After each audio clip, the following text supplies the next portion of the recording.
अब मैं आई हूँ आशियाना ब्रांच पे और यहाँ बहुत शांति है।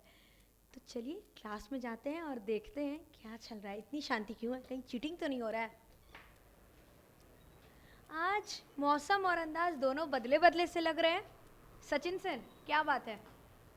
मौसम अंदाज नहीं, ब्रांच भी बदला गया है मेरा तो आज। ओह, ब्रांच बदला गया है? मतलब? बिल्कुल। पटना में हम लोग 6 जगह पे हैं। मैं बेसिकली कंकड़बाग में ब्रांच मैनेजर हूँ और आज मेरे को इस इवेंट पे यहाँ रखा जा रहा है का आशियाना में हूँ और बच्चों का एग्ज़ाम बच्चों के साथ एंजॉय कर रहा हूँ। आशियाना ब्रांच, कंकड़बाग ब्रांच, कुछ खास समझ में नहीं आया। प्लीज़ आप हमें बताना चाहेंगे क्या है कि चार्टर्ड कॉमर्स का बेसिकली ब्रांच कितना है? पटना में हम लोग 6 जगह पे, बोरिंग रोड में 2 जगह पे हैं हम लोग, राधिका और संतुष्टि वाले गली में, दूसरा कंकड़बाग, तीसरा हम लोग बात करें आशियाना में, फिर अनीशाबाद और सगुना मोड़। अच्छा अच्छा अच्छा, ये बात है, इसलिए ये मौसम, अंदाज और सेंटर सभी कुछ चेंज दिख रहा है। तो चलिए मिलते हैं हम अकाउंट्स की उस फैकल्टी से जो चुटकियों में बच्चों के डाउट्स को क्लियर कर देते हैं, हमारे राहुल सर। तो सर, क्या लगता है सुपर 50 बैच के बारे में?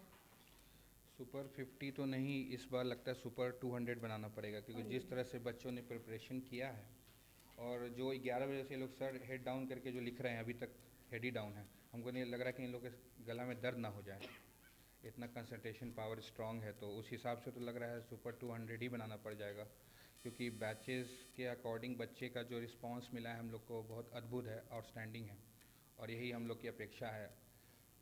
तो आइए हम लोग मिलते हैं चार्टर्ड कॉमर्स की इंग्लिश की फैकल्टी डॉक्टर मिथिलेश वत्स सर से। तो सर, क्या बताना चाहेंगे? ये मुझे जहाँ तक पता है, ये बोर्ड का एग्जामिनेशन सीबीएसई हो या बिहार बोर्ड, ये फरवरी लास्ट के लगभग स्टार्ट होता है।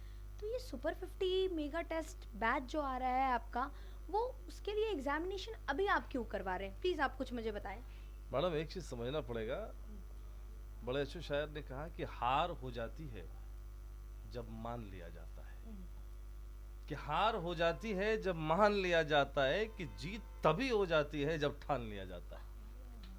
तो मैडम, आपको ये समझना है कि जब ठानेंगे तभी तो जीत होगी, जी और उसी चीज को ठानने के लिए जीत का जो जुनून होना चाहिए, जो जज्बा होना चाहिए, उसके लिए हम लोग अभी से प्रिपरेशन में लगे हुए हैं। इस एग्जामिनेशन के थ्रू हम ये देखना चाह रहे हैं कि हमारे स्टूडेंट्स में किस अंदाज की पोटेंशियल है, और उस पोटेंशियल को हम निकाल कर उस पर हम अलग से मेहनत करना चाहते हैं।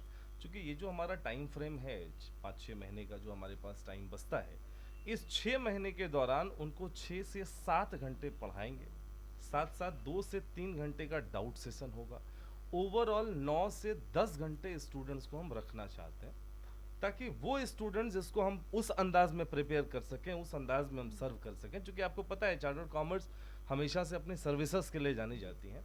तो सामान्य तौर पर जो क्लासेस चलती हैं वो तो हम कराते ही हैं, लेकिन हमारा ये पर्पस होता है कि ऐसे स्टूडेंट जिनसे कि बहुत ज़्यादा उम्मीदें हम कर सकते हैं, और रिजल्ट इस अंदाज का होगा कि हम स्टेट को टॉपर दे सकते हैं, हम नेशनल टॉपर दे सकते हैं, जो कि हमने पहले भी दिया है। तो उसके लिए हमारी ये कोशिश होती है कि हम उनको अलग से थोड़ा पॉलिश करें, और ये जिम्मेदारी हमारी है। चूँकि अगर पेरेंट्स हमारे ऊपर छोड़ते हैं ऐसे बच्चों को, तो इसका मतलब हम पे भरोसा करते हैं, तो हमारी जिम्मेदारी बनती है कि उन बच्चों को हम भविष्य उनका अच्छा हो उसके लिए मेहनत करें। Thank you so much sir, इतना अच्छा इंट्रोडक्शन देने के लिए मेगा टेस्ट के बारे में। तो आइए हम बात करते हैं चार्टर्ड कॉमर्स के one of the best faculty, legend, जिनको बच्चों ने नाम नहीं दिया है, हमने नहीं दिया है, कि ये जो सुपर 50 वाला बैच आ रहा है, इससे हमारे बच्चों को क्या फ़ायदा है। सर प्लीज़ आप हमारे स्टूडेंट्स, व्यूअर्स सबको बताएं कि क्या होने वाला है। सबसे पहले तो आप सारे बच्चों को मेरे तरफ से हाय है। और एक्चुअली इस बैच का सबसे ज़्यादा फ़ायदा ये होने वाला है कि हम लोग एक बार चेक कर पाएंगे कि हमारे जो बच्चे हैं वो अब तक कितना प्रिपेयर किए हैं, जितना हम लोगों ने उन्हें पढ़ाया है। अगर मान लीजिए सुपर 50 वाले टेस्ट में कहीं कोई कमी रह जाती है, तो उस कमी को उनके रिज़ल्ट के बेसिस पे आने वाले दिनों में, अभी एग्ज़ाम में टाइम है, हम लोग ठीक कर पाएंगे। और ठीक करने के साथ साथ हम लोग उन बच्चों को उनके एग्ज़ामिनेशन के लिए, उनके फ्यूचर करियर के लिए और बेहतर तरीके से तैयार कर पाएंगे। जी। चलिए सर से तो हमने जान लिया ये सुपर 50 क्यों बहुत इम्पॉर्टेंट है, और सही कहा सर ने।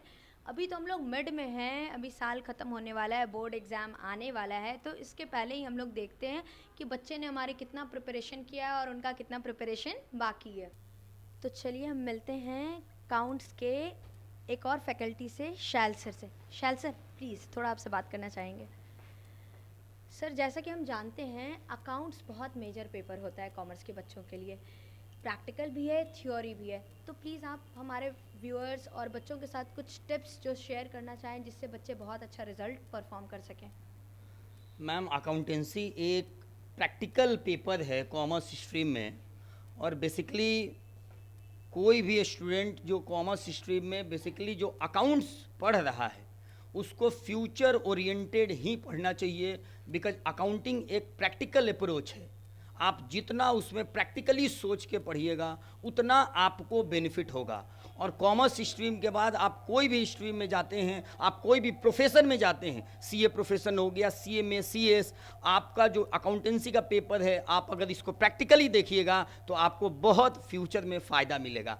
सो एवरी स्टूडेंट को हम यही बोलना चाहेंगे कि कोई भी टॉपिक पढ़िए तो that should be related with the practical situation and the practical market. Okay दोस्त, चलिए sir, thank you so much इतने Okay, अच्छे टिप्स देने के लिए।